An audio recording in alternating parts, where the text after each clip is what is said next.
That's a great question, John. Actually, I went through an emotional process, particularly for that swim, because it wasn't very easy for me to fathom the fact that I'll be swimming the entire night in pure darkness, and knowing that it's extremely marine life infested waters, and it was also the peak season for the whale migration. So it's also very common to sight the whales when you are swimming through that path. Um, I think I all I tried to do was to just control the mental aspect of it and try to put my fears to rest. At some point, I kind of told myself that if you're scared, if you're afraid, just stay in the shore, right? So I think somewhere you need to make peace with that mindset to say if you're ready for the challenge, jump in. And then I definitely was ready for it. I was mentally and physically ready for it. I said, okay, let me go and take the plunge. And of course, I had a beautiful support team from in the form of Dan Simonelli escorting me on the kayak. And, I can never thank my team who have already always been there, part of those journey, and my family back home to give me that emotional backing, right? So yeah, it was quite a liberating experience, so to say. And the first light, I had the company of dolphins, hundreds of them, and it was wonderful to have that spiritual moment when you suddenly feel like you're being welcomed into their world. When you are surrounded by hundreds of dolphins, it was amazing. It was very, very energizing. Take us to the edge of the water with you. What are we thinking before you start into this process? You take your last few Yeah. big breaths before you get there. What's it like? Yeah, typically the way I prepare myself is to really go through the journey of mentally letting go of the fear, letting go of the anxiety slowly. Very recently, I attempted the Molokai channel. It is one of the toughest of the ocean sevens, and it's definitely the marine life is much prominent, pronounced than even the Catalina. So for sure, you will encounter a lot of sharks there and a lot of Portuguese man o' war, all forms of marine life that you can imagine, whales and so on.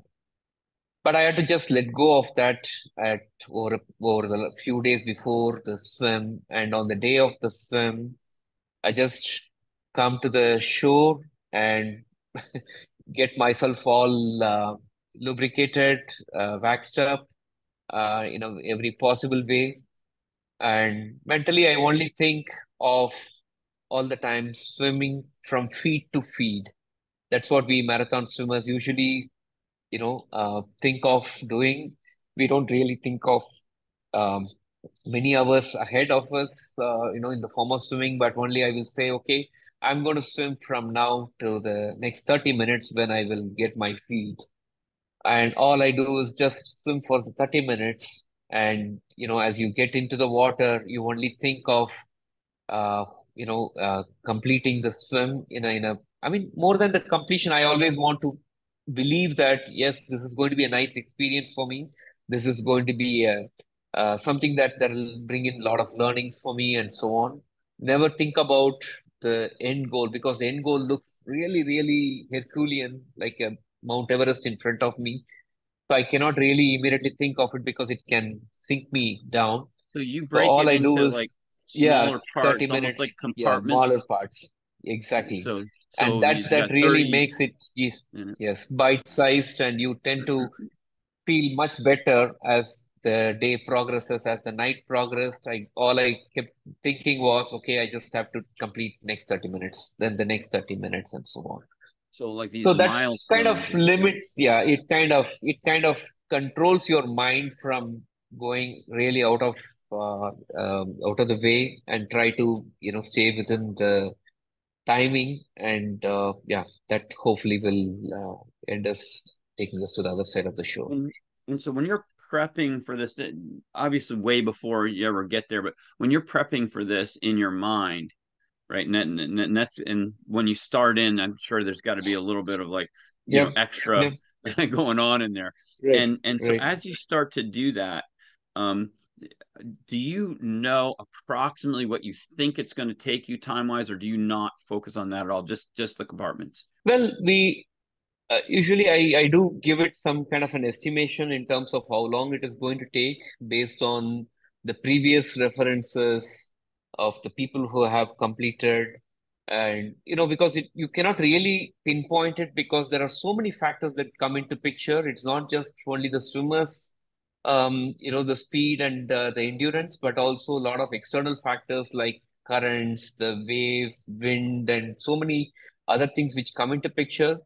So we try to make a rough estimation of how long is my swim going to last and try to make my feeding plan around it, try to keep my mentally be prepared to go through that kind of a duration, without, underestimating or overestimating, and try to keep my positive mindset during the entire process. What would you say so far has been